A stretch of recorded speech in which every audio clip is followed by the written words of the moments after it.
Well,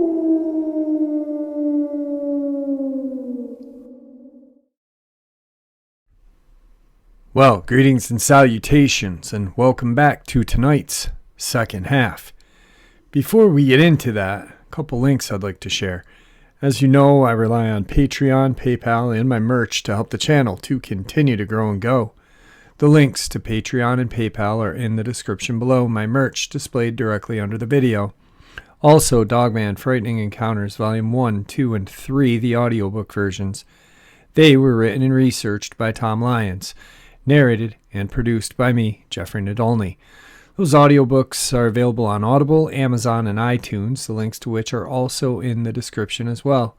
And finally, last but definitely not least, if you'd really like to help support this channel to continue to grow and go, simply subscribe, click the like button, and please leave a comment. It really does help, and it does matter.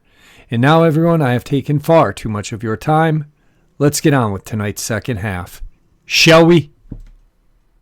Tonight's first terrifying experience. I've had a lot of weird things happen throughout my life. I've always chalked it up to being naturally in the wrong place at the wrong time and having bad luck with the paranormal. But I also have a kind of thrill-seeking attitude, so this is where it begins. I know this is going to sound like I'm making this up or I'm crazy, but I need to know what the hell I saw.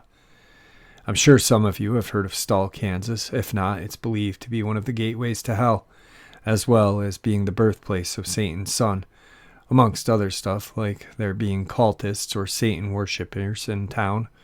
This town was only about a 3.5-hour drive from where I lived at the time, and I had been wanting to visit for a while, so one night I got a wild hair up my ass and decided just to go with my now ex. We had both done some research and heard about how people in the area can be violent, so we each had a pocket knife on us as well as a sword in the back seat. Seems over the top, but people have been shot in the area. Things were already weird while driving up there. Like, I had what I feel like was a vision of some kind, not really relevant to this though. The roads would disappear when we got closer to the town, and other vehicles would seemingly trying to drive us off the road. The closer we got to town after 2 toll stations and stopping for gas to make sure we didn't run out, the more creepy it felt. The road would just completely drop off in front of us, and all we could see was the grassy hills around and trees. I was the one driving because my ex doesn't drive. There were a few times where other vehicles would get right up behind us, to the point I couldn't see because of the headlights bouncing off the mirrors. The first time we tried to stop, we completely missed the town because literally the only thing you could see from this roadway was a church, one small house, and a graveyard. It wasn't until we passed it that I realized that was Stall, and I almost couldn't turn around at the intersection because the truck behind us wouldn't slow down or go around us when I began to brake. We turned around eventually and got to the cemetery only to realize the gate was locked with a no trespassing sign posted. So we decided to leave. An important thing to know is that the roads in this area are super curvy and twist a lot. So when we were leaving, we decided, because both of us got this gut feeling to go back. The time was 11:34 when we turned around, about 4 hours after we had left the house. We took one turn down a dirt road to get back, and then I panicked because I swore I saw a kid run out in front of the car. I was driving an old '88 Lincoln, so it was pure steel, and would have surely killed any kid with the way he seemingly went under.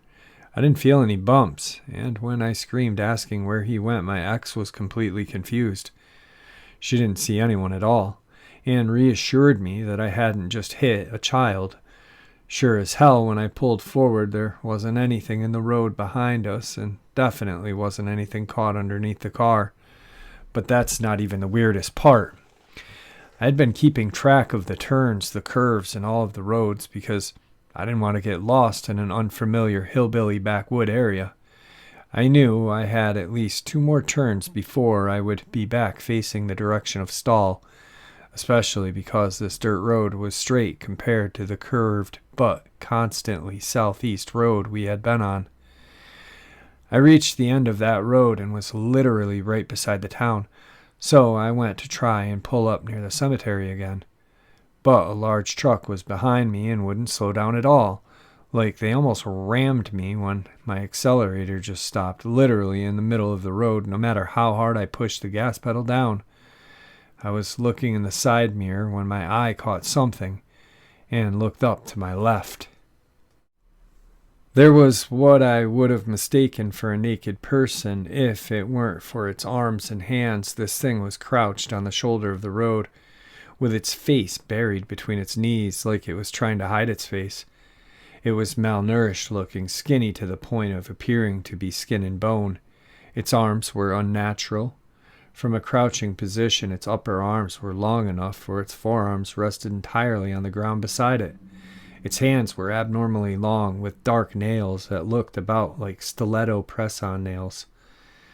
Its skin was gray. I could tell that even with the yellow lights from my headlights, my hair stood on end. My heart felt like it stopped at any moment. I couldn't breathe looking at this thing. I immediately asked my ex if she saw it, but she said she had been looking behind us at the pickup. The truck went around us when I didn't speed up, and that's when I noticed it wasn't a truck. It was a white van with government tags and stickers. You know the kind, not police stickers, but like county officials. It drove past us, damn near clipping our front bumper when they merged back into our lane. It wasn't until we were back past the town that my accelerator started working again. Thankfully, I was worried we'd break down more than 3 hours from home with an almost dead cell phone. My ex's phone had died because she had been using Google Maps, and mine was at maybe 25% because Maps drained my battery. We ended up getting back to the interstate to head back towards Wichita when my ex checked the directions to be sure. It was 1:07 a.m., which didn't make any sense to either of us because it certainly hadn't been like an hour and a half since we last checked. We had only been driving for around maybe 40 minutes at most. It was at this point I explained to my ex what I saw, and she didn't know what it could be. The rest of the trip home was unimportant, but for months after I had nightmares about this thing. To this day, 3 years later, I still think I see it sometimes, and still have nightmares. I still get glances where I swear I can see it, in stark contrast to the dark. Its arms were so freakishly long. I've tried having my arm rest the way this thing's were, and they just can't. Its upper arms must have been at least 2.5 feet long, with how it was positioned. I didn't see its face, which is what my older brother asked when I talked about it, because he claimed to have seen something smaller but similar, with red eyes, that when he talked to an ex-priest was some kind of Native American demon. So I don't believe that was what I saw. Its skin was light gray, like dried cement. Based on how it was hunched over while crouching, I didn't see its height, but I can only assume it was tall. Whatever it was wasn't natural, and it certainly wasn't a person. Now, this next part of the upload is a video from TikTok that I had found, and I recommend listening to this part with headphones on. But back in '94, I told you about my experience with 4 of my friends in the town of Moreau in upstate New York. And this sound that we heard is almost identical to this sound that is playing in this video. Except in my experience, there were multiple sounds like this. And the first time I heard this TikTok, it was very, very eerie and literally scared the bejesuses out of me. So here is that video clip. Girl, what in the motherfucking werewolf in Ohio shit is this?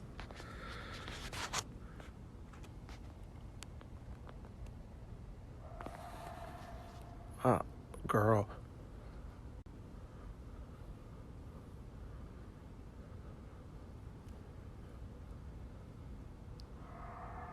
Oh, hell. What in... Girl, what in the motherfucking werewolf in Ohio shit is this?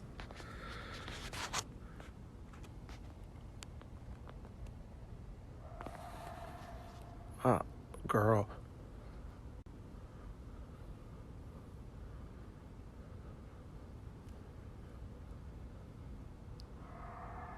Oh, hell. So I'm not saying that is exactly what I heard back in 1994, but out of all of the supposed howls or screeches, which I've heard a lot of them, probably, gosh, more than my ears can count. And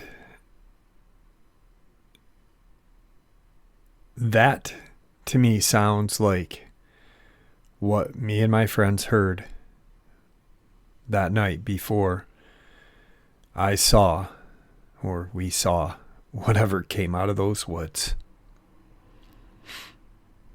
The eye shine and those howl screeches was a recipe for the scariest night of my entire life. Still to this day. Almost 30 years.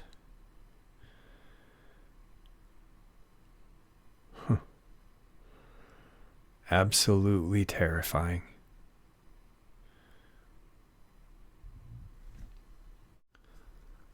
Tonight's second terrifying encounter, but third part of the upload.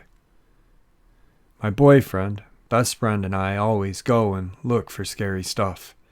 I'm obsessed with cryptids, my best friend is obsessed with horror, and my boyfriend is a superstitious type. So now that the background is done, we live in a small mountain town. I say small, but we are the second largest city in our state, the largest being Seattle. We have this town mountain, let's call it Spooky Boy Mountain for anonymity reasons. It's about an hour to an hour and a half drive just to get to the single road that brings you there. So we stop off at a gas station, fuel up, and grab some road snacks, and we're on our way. We get to this road with no incident beside our radio cutting off and our phones not working for a mile stretch. I've had weirder stuff happen. I can probably write a book with everything I've seen. The road is one way in, one way out. On our way in, this white truck starts to follow our car. And we kind of get freaked out, but it passes us and continues going up the mountain. It's creepy, it's quiet. The trees hang over the sky, and all around we are getting bad vibes. We have no music downloaded, so we are trying to make jokes to lighten the mood considering it's pitch black outside. Even the houses that are up there have no lights on. We get to this one house that bottles tied to trees. If you don't know, it's an old trick to ward off evil. They also have a cross with deer antlers stuck to it and what looks like blood. Could be paint because it's bright, and on the occasions blood does dry, it turns almost black. Kinda creeped out, we keep driving, eventually getting to the top. Now the top of the mountain has a cafe and a place to walk around as it doubles as a national park. We see the white truck just sitting there with the headlights off until we get up there. Being like anyone else, we quickly turn around and sped off. It took us about 45 minutes to get up the mountain, and we got a quarter of the way down in about 5. When we started going back to the speed limit, we smelled something we hadn't smelled before. The drive up, death, decay, it's a very distinct smell if you've ever smelt it.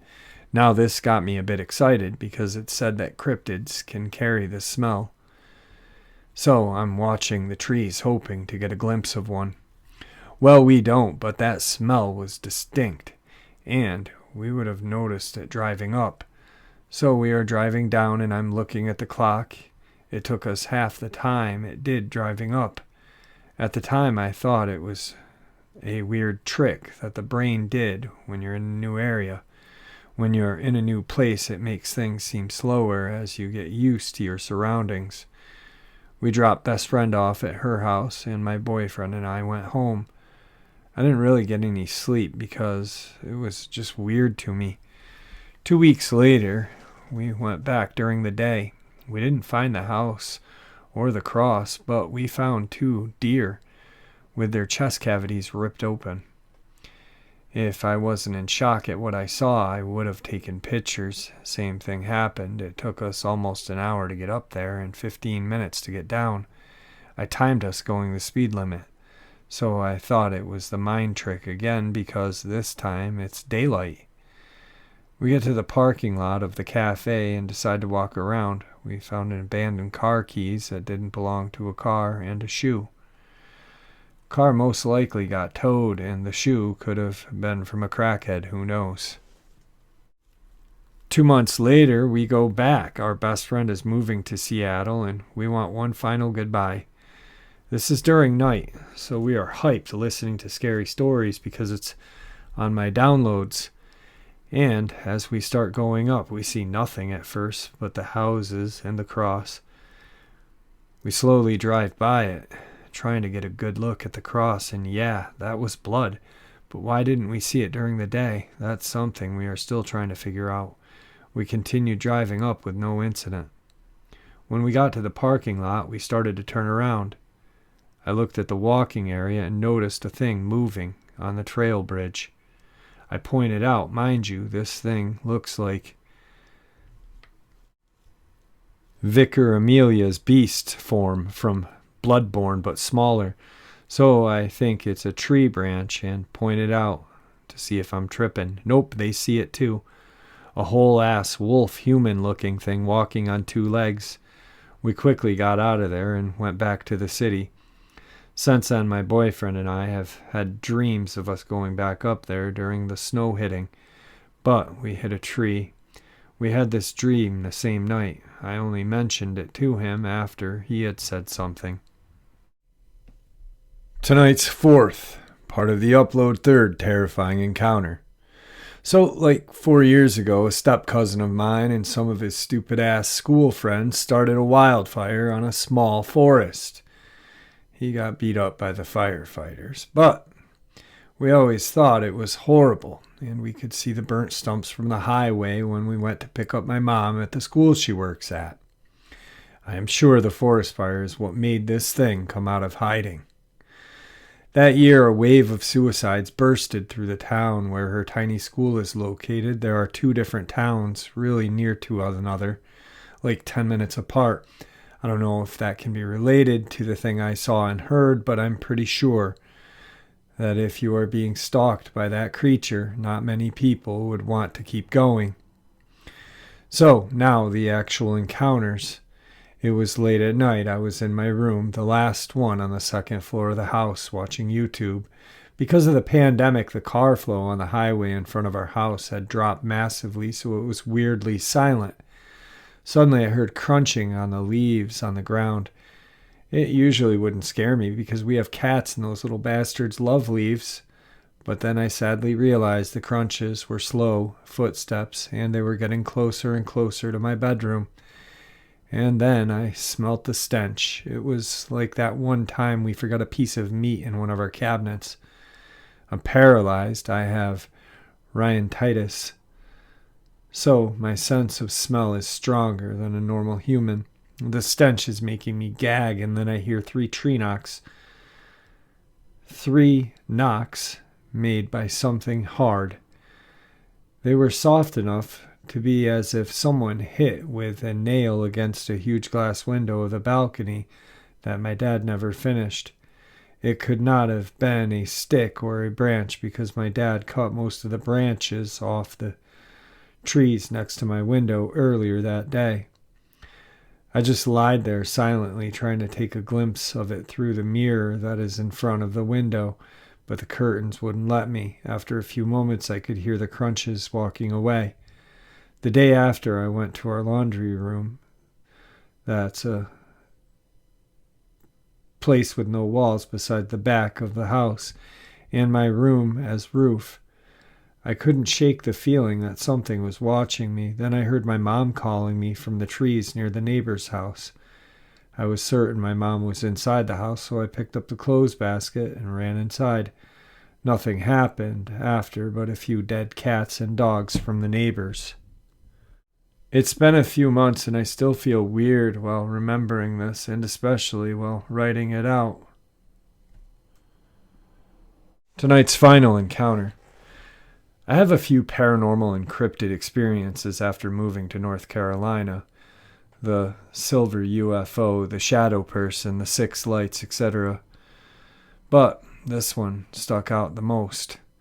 I have never even heard of this thing or even knew it existed. And I was a kid when I saw it. It could have been my mind exaggerating, but another person with me saw it and it freaked us both out. Driving along the old back roads of North Carolina, we were learning the shortcuts and ways to get around when we were moved there. It was the evening, as it was around fall summertime, the time where it's hot randomly in the springtime, so the windows are rolled down, just having fun cruising and sightseeing. The other person with me, we'll call her M, was driving and was chit-chatting to me about the smells and plants I should stay away from. We were passing a cow farm, so we rolled the windows up because I smelled, and the curve past the farm was coming, so we rolled them back down. Now, after you hit this curve, there's a hill, and it flattens out into a straight but crummy road. In the middle of the road, something blackish was walking in the middle of the street. It was shaggy, and it was just walking all calm, as if it was sightseeing too. I remember M saying, "What is that dog doing? It looked as big as a black bear or a Saint Bernard, and it walked with a normal stride." We slowly crept up on it, hoping it would hear the car and move out of the way, but it didn't, so M gave the horn a little tap and this thing finally turned around. Its eyes were reflecting from the headlight. It hunched down and hissed. When it turned, its tail lifted, and it was long and black. It then darted off into the woods. Em was puzzled. I just sat there in disbelief in what we had just witnessed. It was an odd and quiet ride home. Fast forward more than a decade later, me and my friends were looking at local urban legends because one of them swore up and down they had seen a ghost everyone was talking about and wanted to know more about it. I'm zoning out because I'm an introvert and went looking around on the website we found. I saw this title called Vampire Beast of North Carolina and was like, the hell? North Carolina has a hillbilly vampire? I click on it and read it. Some beast was terrorizing locals and their farm animals, leaving puncture wounds, no blood, and leaving the body there, multiple bodies of dead animals.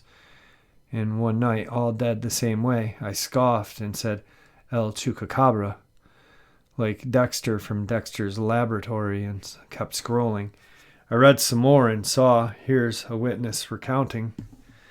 And when I scrolled down to see a hand-drawn picture of it, I nearly shitted my bricks. The eyewitness drew a photo of what they saw look exactly what I saw with M over a decade ago, the shape, the tail, the color. I went pale and exited out and just sat there thinking of my life's existence at that point. Or if I had some sort of brain damage, because I was like, this cannot be real what I saw. But what really hit the nail on the coffin is that this thing was attacking people's farm animals. And I saw this thing by a cow farm. I've never seen this creature again, and I really don't want to because I think it may be a bad omen since I have a superstitious family, which is why I think the paranormal and odd occurrences happen to us. On a softer level, nothing evil. When they do have an odd experience, we don't speak about it to each other. To help make this story non-scary to me, I call this thing the hillbilly cat. Maybe it was looking for its moonshine or banjo. All right, guys, I hope you enjoyed tonight's second half as much as I enjoyed bringing it to you. Some really terrifying experiences and a really interesting kind of howl or whatever you want to call it. Really cool. So, with that, my friends, I hope you all stay well. May the Great Spirit watch over us all. And may the Great Spirit guide us down that path that we call life.